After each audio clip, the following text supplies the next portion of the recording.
You know what's wild? We obsess over boomers. We deconstruct millennials.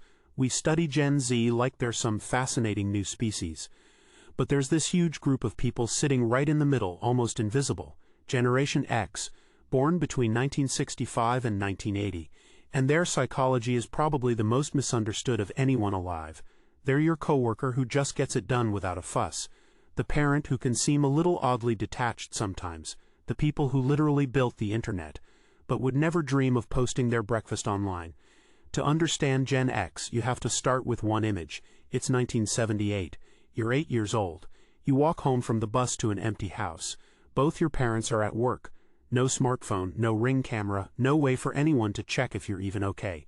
You let yourself in, grab a sleeve of crackers, do your homework in the silence, and then you wait. By the mid-80s, there were millions of kids just like that every single afternoon. That does something to a brain. It teaches you early that you are the only person you can fully count on, and that lesson sticks. But the empty house was only part of it. Back then, there wasn't much talking through your feelings. If you stepped out of line, the consequences were immediate. Psychologists call that a high-contingency environment. Actions and outcomes were locked together. You learned very quickly that what you did mattered right now. That is part of why Gen X thinks 3 steps ahead. They are constantly scanning for how things could go wrong.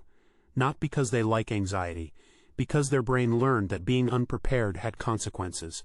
Gen X also grew up watching stability fall apart in real time, divorce rates climbing, loyal employees getting cut the second the market dipped, adults promising that if you worked hard, life would work out, then watching the rules change anyway. So yes, maybe it looks like cynicism from the outside, but for Gen X, it usually feels more like realism. They built emotional armor, they hope for the best, but deep down, they expect the rug to get pulled out. That also explains their relationship with privacy. If you messed up as a kid, maybe a few people knew, and that was it. So broadcasting your life to strangers doesn't feel freeing to them. It feels risky. They turned irony into a shield. Crack a joke. Keep people at arm's length. Laugh it off before it stings. That makes a lot more sense when you remember the world they grew up in. Cold War fear in the background, duck and cover drills at school, adults acting like catastrophe was normal. When the world feels absurd but everyone pretends it isn't, you learn to hold things at a distance. And then there is work. Gen X has a work ethic that feels almost archaic now. Paper routes at 5 in the morning, bagging groceries, calculating change in your head because the register broke. Those jobs weren't resume builders. They were raw introductions to the adult world. They watched company loyalty fail their parents, so they never really believed in it. They became loyal to their own competence instead. They can't control layoffs, but they can make themselves indispensable. That is a very Gen X kind of control, quiet, practical, and earned. There is a weird paradox at the center of Gen X.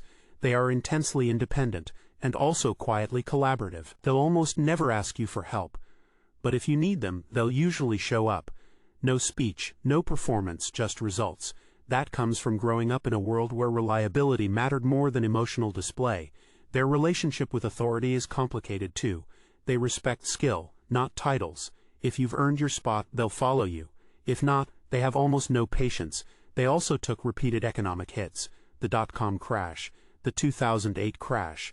Enough instability teaches you that nothing lasts unless you build backup plans.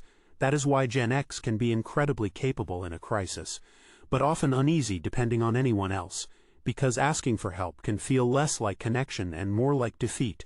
They also learn to think differently. Before the internet, information had weight. You had to go find it, and because it cost effort, it stuck differently. They learned to fix things with their hands because that was just normal. No technician, no tutorial video, just trial, error, patience, and a belief that you could eventually figure it out. Now they are watching younger generations grow up in a completely different world. More supervision, more visibility, more documentation of every moment. And part of them worries that all that visibility makes people softer, more dependent, and more exposed. Because in the Gen X worldview, being visible often feels a lot like being vulnerable. And maybe that is the deeper point. Gen X might be the last generation that really knows what it means to be alone with your thoughts. To be bored. To solve a problem without Googling it. To just sit there and figure things out.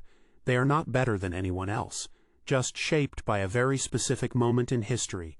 A moment when the old world was dying, and the new one had not fully arrived yet. They became the bridge generation. And the thing about bridges is that people usually just drive over them without noticing. They are just there, doing the work, expecting nothing back. And honestly, that might be the most Gen X thing of all. Not caring whether you noticed because they were never waiting for applause in the first place.